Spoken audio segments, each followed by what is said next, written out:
Yes hello, very good morning, very good afternoon and very good evening. इससे पहले वाले video में हम लोगों ने एडवांस ज्योमेट्री स्टार्ट करी और उसमें हम लोगों ने BPT theorem, basic proportionality theorem और थेल्स थ्योरम हम लोगों ने प्रूफ की। और होमवर्क के साथ मैंने आपको ये वीडियो छोड़ा था और लगभग 100% बच्चों ने एकदम सही रिप्लाई किया। मुझे बहुत खुशी है कि लगभग सभी बच्चों का जो रिप्लाई है वो बहुत अच्छा रिप्लाई है। तो आइए सबसे पहले हम लोग अपना जो नियम है अपने होमवर्क को कंप्लीट करते हुए आगे बढ़ते हैं। और मैं आप लोगों को एक चीज़ बता दूं, अगर आप लोगों ने पूरा किया है तो आपको ये पता चल गया होगा कि आपके बुक की ये पहली एक्सरसाइज भी क्या है, सॉल्व हो चुकी है। क्लियर? तो मैंने कहा था ऑल सर्कल्स आर सिमिलर और ऑप्शन था आपका कॉन्ग्रुएंट। तो क्या होगा यहाँ पर आंसर आपका? सिमिलर। ठीक है, सभी लोगों ने सही रिप्लाई किया, एकदम 100% सही था, ये सबका सही था, किसी का भी गलत नहीं था। ठीक है। दूसरा, ऑल स्क्वायर्स आर सिमिलर, ये भी सब लोगों ने एकदम सही बताया। Very good. ठीक है। अब यहाँ पर आपको दो ऑप्शन दिए गए, आइसोसेलेस और इक्विलेटरल, तो सब ने एकदम सही बताया कि ऑल इक्विलेटरल ट्रायंगल्स। और ये हम लोगों ने पीछे पढ़ा भी था। ठीक है। Two polygons of the same number of sides, एक भी बच्चे का ये गलत नहीं है। Their corresponding angles are equal. Very good, बहुत अच्छा लगा। Their corresponding sides are proportional, बहुत अच्छा। सब लोगों ने वीडियो बहुत अच्छे से देखा, मुझे इस चीज़ की बड़ी खुशी है और सभी का आंसर सही है। अब यहाँ पर था give to different examples of pair, तो ये आप लोग दे नहीं सकते थे, तो तब भी एक दो लोगों ने प्रयास किया, कोशिश करी, अटेम्प्ट किया, बहुत अच्छा लगा। सिमिलर फिगर्स, ठीक है, तो सिमिलर फिगर्स आप लोगों ने बना दिया कि ये आपका देखिए, ये equilateral triangle 60 degree 60 degree 60 degree 60 60 60, ठीक है। तो इसी तरह ये भी एक आपका इक्विलेटरल ट्रायंगल है, ये भी आपका क्या है, 60 डिग्री 60 डिग्री 60 डिग्री। तो ये आपका क्या हो गया, सिमिलर फिगर। सिमिलरिटी का आप लोगों को पता है, शेप सेम होता है, साइज अलग अलग होते हैं। ठीक है। इसी तरह से ये आप एक और सिमिलर फिगर, ये रहा आपका और ये रहा आपका। क्या हुआ यहाँ पर, शेप सेम है, साइज अलग अलग है। ये रेडियस आर, ये R1 हो गया और ये R2 हो गया। ठीक है, तो ये भी आपका क्या हो गया, सिमिलर फिगर। ठीक है, बहुत खुशी हुई, सब लोगों ने बहुत अच्छा रिप्लाई किया।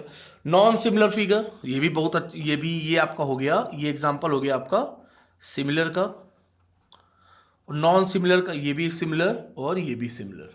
ठीक है, नॉन सिमिलर का भी लोगों ने लिख कर दिया, मुझे बहुत अच्छा लगा। एक तो आपने बना दिया स्क्वायर और दूसरा आपने बना दिया रेक्टेंगल, तो ये क्या हो गया आपके, नॉन सिमिलर। ठीक है, ये क्या हो गया आपका, नॉन सिमिलर। ठीक है, एक आपने बना दिया सर्किल और एक आपने बना दिया ऐसे एक प्लेन, तो ये भी आपका क्या हो गया, नॉन सिमिलर। ठीक है, बहुत अच्छे, वेरी गुड। सब लोगों का रिप्लाई आया, मुझे बहुत अच्छा लगा। 100% सभी बच्चों ने एकदम सही और एग्जैक्ट रिप्लाई किया, इस चीज़ की मुझे बहुत खुशी है। ठीक है, और एक क्वेश्चन आपका ये था, एक क्वेश्चन आपका ये था कि state whether the following quadrilaterals are similar और नॉट। तो यहाँ पर क्या हुआ कि करस्पॉन्डिंग साइड्स का रेशियो तो सेम है, बहुत अच्छी बात है, लेकिन एंगल सेम नहीं है। यहाँ पर जितने भी एंगल्स हैं वो कितने डिग्री हैं, 90 डिग्री 90 डिग्री 90 डिग्री, और यहाँ पर एंगल डिफाइन नहीं है। तो ये आपका क्या हो गया कि ये सिमिलर नहीं है। ठीक है, क्यों, because corresponding angles are not equal. लिख दें आप चाहे तो, रीजन लिख दें, because corresponding angles are not equal। तो ये आपका डायग्राम जो था वो सिमिलर नहीं था। बहुत खुशी हुई हमको, और ऐसे ही आप लोग रिप्लाई करिए तो और अच्छा लगेगा। और याद करिए कि लास्ट वीडियो में मैंने क्या कहा था आपसे कि कन्वर्स ऑफ बीपीटी, जो नेक्स्ट थ्योरम को हम लोग प्रूफ करने से पहले मैं आपको पहले होमवर्क दूंगा, फिर उस होमवर्क के बाद हम लोग कन्वर्स ऑफ बीपीटी प्रूफ करेंगे। ठीक है, ये मैं जितने भी क्वेश्चंस आपको दे रहा हूं, जितने भी होमवर्क में क्वेश्चन दे रहा हूं आज, ये सभी आपके बोर्ड एग्जाम में आए हुए हैं। ठीक है, पहला क्वेश्चन बहुत गौर से देख लीजिए, हर एक बच्चा गौर से देख ले। बोल रहे हैं in the figure M N parallel A B. अब आप लोग करिएगा, अभी मैं कुछ नहीं छूंगा, जब मैं थर्ड वीडियो बनाऊंगा, एडवांस ज्योमेट्री का तीसरा वीडियो जब मैं बनाऊंगा, तो ये सारे क्वेश्चन को पहले सॉल्व करूंगा, फिर मैं आगे बढ़ूंगा। ठीक है, कह रहे हैं in the figure M N parallel A B, B C, पूरा बी सी जो है वो आपकी 7.5 है, ये है आपकी 7.5 सेंटीमीटर। ए एम मैं लिखूंगा नहीं, AM ये आपको लिखा हुआ है सब कुछ। AM आपका 4 centimetre, MC 2 centimetre. Find the length of BN, ये आपको फाइंड करना है BN। ठीक है, ये पहला क्वेश्चन हो गया। जो सभी क्वेश्चंस के कितने क्वेश्चन है? 5 क्वेश्चन है। जो 5 क्वेश्चंस के आंसर सही देगा उनको मैं मेलोडी टॉफी कोरियर करूंगा। ठीक है, आइए next question. Next question, question number 2। इसको एक सेकंड हटा देते हैं। क्वेश्चन नंबर 2 गौर से देख लिया आप लोगों ने। In the figure MN parallel BC AM upon MB equals to 4/13 and AC पूरी AC, ये जो AC है वो 20.4 सेंटीमीटर है। तो आपको फाइंड करना है AN। ठीक है, ये हो गया क्वेश्चन नंबर 2। जो पांचों क्वेश्चन के आंसर एकदम रिप्लाई सही करेगा उसको मेलोडी कोरियर होगी। ठीक है, आइए next question number 3। In the figure DE parallel BC and AD upon DB equals to 3/5। सब ये पूरी थ्योरम हम लोग प्रूफ कर चुके हैं। ठीक है, AD upon DB equals to 3/5। ये 5 लिखा है, 3/5। जो सुन ना पा, जो जिनको दिख ना रहा हो उनको हम बोल रहे हैं 3/5। इफ AC इक्वल्स टू 4.8, पूरी AC 4.8 है, find the length of AE। ठीक है, question number 3। Now question number 4। If, अब यहां पर डायग्राम नहीं बनाया तो इसका मतलब डायग्राम आपको खुद ही बनाना है। If D and E are points on the sides AB and AC, that means आपके पास एक ट्रायंगल है ABC और उसमें D और E are the points on the sides of AB and AC respectively, such that AB आपको given है 5.6 centimetre. मैं बोल रहा हूं इसलिए, अगर जिनको दिख ना रहा हो उनको लिए मैं बोल रहा हूं। AB equals to 5.6 centimetre, AD equals to 1.4 centimetre, AC equals to 7.2 centimetre, AE equals to 1.8 centimetre. Prove that DE parallel BC। अब जैसे जो लोग कमेंट बॉक्स में प्रूफ तो कर नहीं पाओगे, तो आप उसका रीजन लिख देना कि because of this reason DE parallel BC, तो मैं समझ जाऊंगा कि आपका क्वेश्चन सही है। ठीक है, चौथा क्वेश्चन। ठीक है, मेलोडी चाहिए तो पांचों क्वेश्चन आपको सही बताने पड़ेंगे। इन the figure AD is the bisector. ये मैंने, अगर आपको याद हो, फंडामेंटल ऑफ ज्योमेट्री पार्ट 1 मैंने एंगल बाइसेक्टर के बारे में आपको बताया था। AD is the bisector of angle BAC। और हाँ, मुझे ये भी याद है, मैंने क्वेश्चन भी कराया इसका। ठीक। AD is the bisector of angle BAC। AB equals to 10 centimetre. ये साइड जो है आपकी AB वो है आपकी 10 सेंटीमीटर। AC 6 सेंटीमीटर, ये साइड AC 6 सेंटीमीटर। BC पूरी BC जो है वो 12 centimetre. Find BD and DC। ठीक है, और मुझे उम्मीद है कि मैक्सिमम बच्चे पांचों क्वेश्चंस के रिप्लाई पूरे करेंगे और मैं सबको मेलोडी कोरियर करूंगा। और आप पूछ लीजिएगा लास्ट ईयर बच्चों से, मैं सबको, जो अगर मैं कहता था टॉफ़ी दूंगा तो फिर वो टॉफ़ी लेकर आता था, मेलोडी जो भी मैं बोल देता था मुंह से मैं लेकर आता था। तो अब की भी आप लोग रिप्लाई करिए। कई सारे बच्चों ने अपनी मेलोडीज बुक करा रखी हैं, उन सब की मेलोडीज सबको मिलेगी। ठीक है, तो ये आपका होमवर्क हो गया, क्वेश्चन नंबर 1, 2, 3, 4 एंड 5। अब हम लोग आते हैं अपनी आज के टॉपिक पर, कन्वर्स ऑफ BPT। ठीक है, अब हम लोग आते हैं, आज का टॉपिक है हम लोगों का converse of BPT। Converse of BPT का मतलब क्या है? जो भी हम लोग थेल्स थ्योरम यानी बेसिक प्रोपोर्शनैलिटी थ्योरम, जो इससे पहले वाली थ्योरम 1 जो पढ़ के आए हैं, उसको पूरा अच्छे से स्टडी करी है उसकी हम लोगों ने। यहाँ पर उसी का जस्ट अपोजिट हम लोगों को प्रूफ करना है। वहाँ पर उसने क्या कहा था, ट्रायंगल में एक पैरेलल लाइन है तो रिमेनिंग 2 साइड्स के रेशियो क्या थे? सेम थे। अब की ये कह रहे हैं कि उन दोनों साइड्स के रेशियो आपको गिवन है, तो आपको प्रूफ करना है वो लाइन थर्ड लाइन के पैरेलल है या नहीं है। ठीक है, तो सबसे पहले हम लोगों के पास क्या होना चाहिए? हमेशा की तरह सबसे पहले हम लोगों के पास ट्रायंगल होना चाहिए। तो आइए ट्रायंगल बनाया जाए। ठीक है, सबसे पहला काम जो है वो ट्रायंगल है। ये बनाया ट्रायंगल, ये बना ट्रायंगल और ये बना ट्रायंगल। ठीक है, थोड़ा तिरछा लग रहा है, चलो क्या करें। ठीक है, ये हो गया ट्रायंगल आपका। ये लिखा आपने A, ये लिखा B, ये लिखा C। अब कह रहे हैं if a line divides any two sides. अब ये एक लाइन है, लाइन ने डिवाइड किया, हमेशा की तरह ये आपका डी ले लिया और ये हम लोगों ने ई ले लिया, ठीक है, इन द सेम रेशियो। अब की वो चिल्ला चिल्ला के कह रहा है जो आपको गिवन है, जो आपको गिवन है in triangle A B C, in triangle A B C क्या गिवन है, ratio A D upon D B equals to A E upon E C. ये हम नहीं कह रहे हैं भैया, ये गिवन है, ठीक है। ये आपका हो गया A D upon D B equals to A E upon E C. ये क्या है, गिवन है, हम ये आप क्या है, गिवन है, दिया गया। तो यहां पर हम लोगों को प्रूफ क्या करना है, टू प्रूफ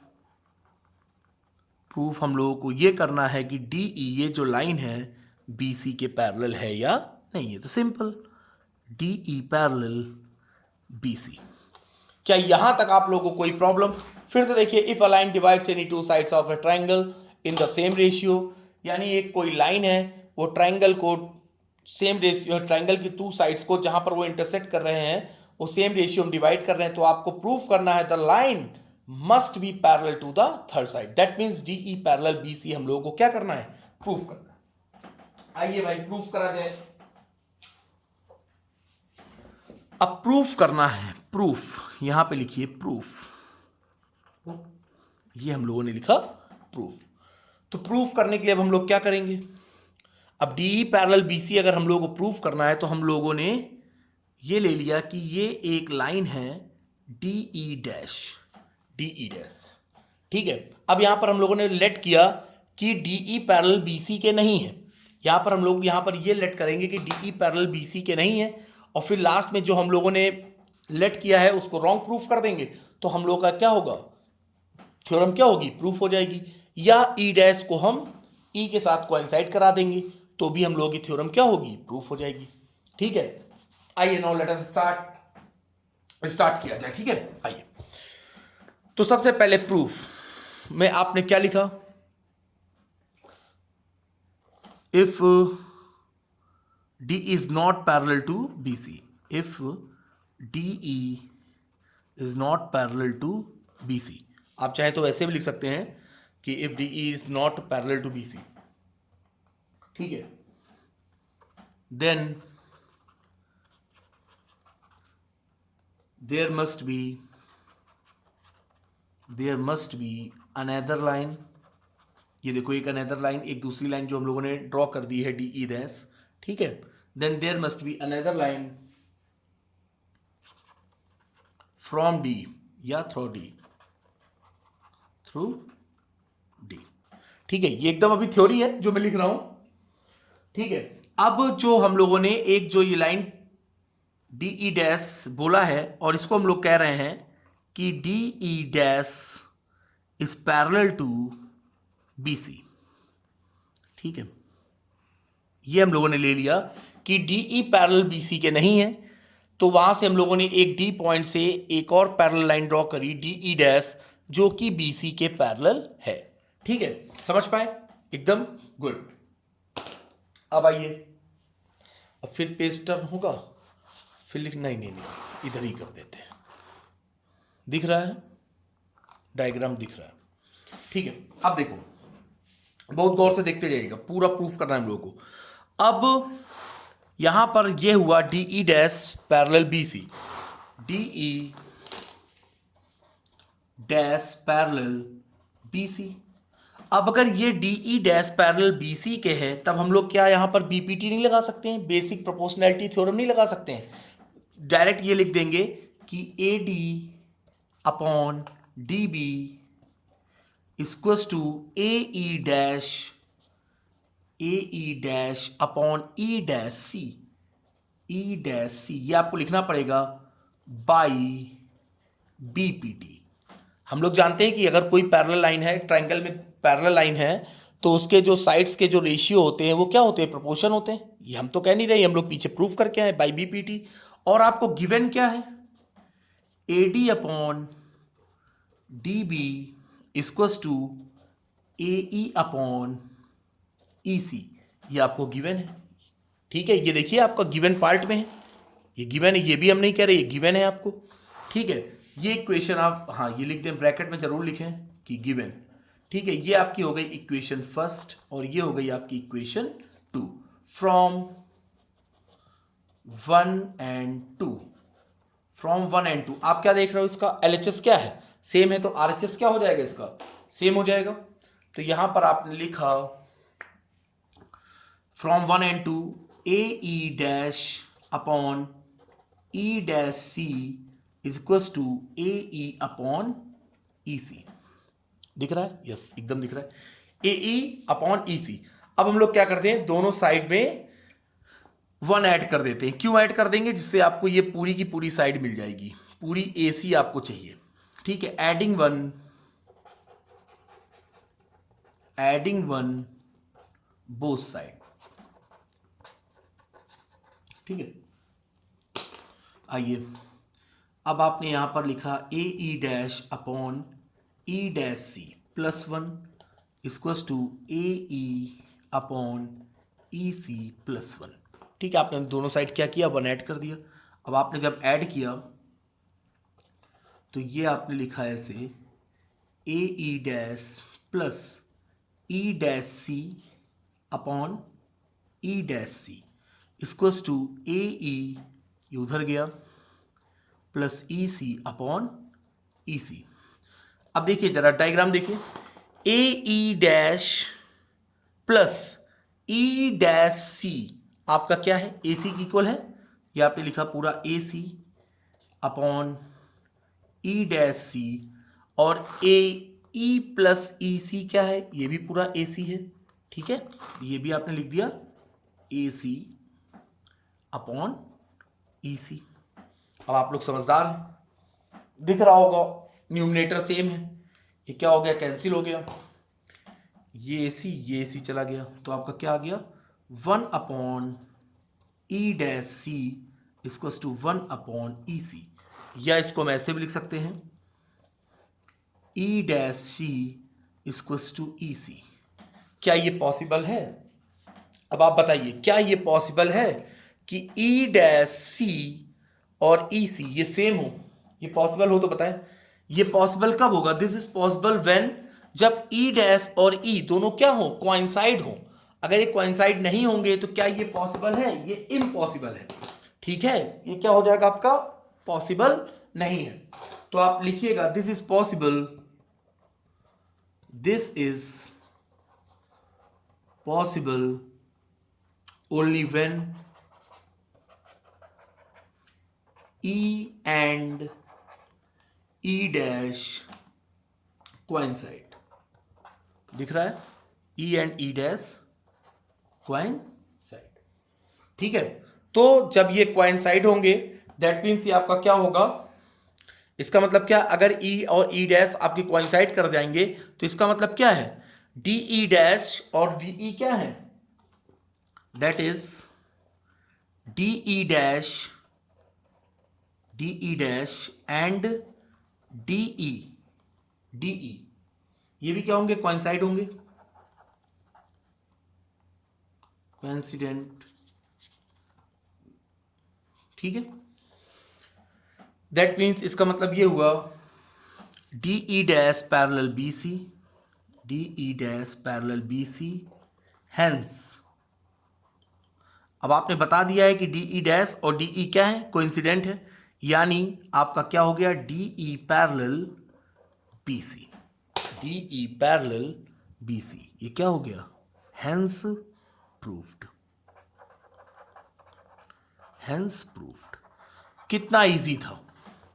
ठीक है, अब देखिए एक बार जरा फिर से देखिए, आपसे बोल रहा है कि एक ट्रायंगल है, उसमें एक लाइन है, वो टू साइड्स को, ट्रायंगल की AB और AC साइड को सेम रेशियो में डिवाइड कर रही है, तो हम लोगों को प्रूव करना है DE पैरेलल BC।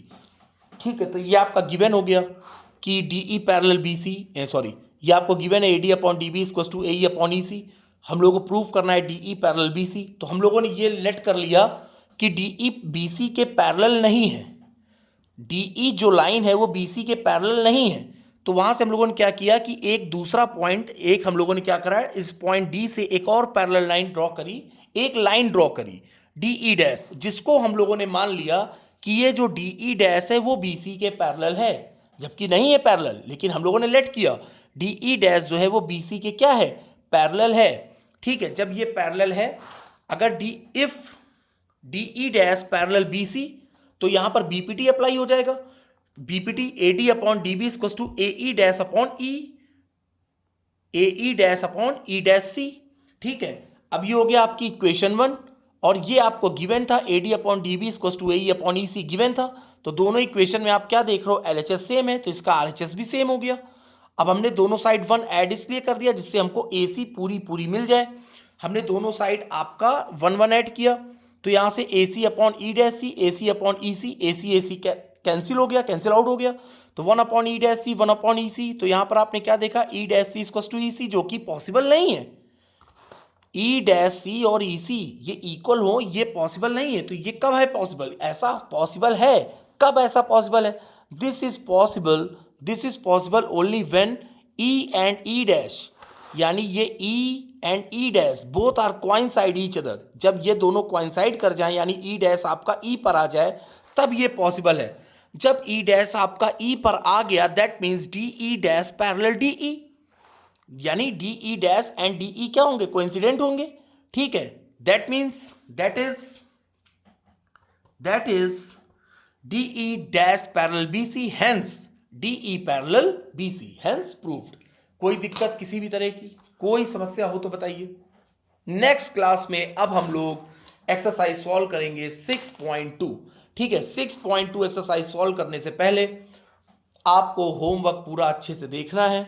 ठीक है, तो इसी के साथ आज हम लोगों की कन्वर्स ऑफ बीपीटी खत्म हुई। अब जो नेक्स्ट एक्सरसाइज है उसमें केवल और केवल 10 क्वेश्चंस हैं, और वो 10 क्वेश्चंस आप अब ऐसे लगा सकते हैं। ठीक है, तो चलिए फिर मिलते हैं। आप सब लोग सेफ रहिए, घर पर रहिए, और अच्छे से मन लगाकर पढ़ते रहिए। किसी भी तरह की कोई प्रॉब्लम हो, आप हमको तुरंत इन्फॉर्म करिए। आपकी कैसी भी प्रॉब्लम होगी वो तुरंत सॉल्व की जाएगी। ठीक है, ओके, गुड बाय।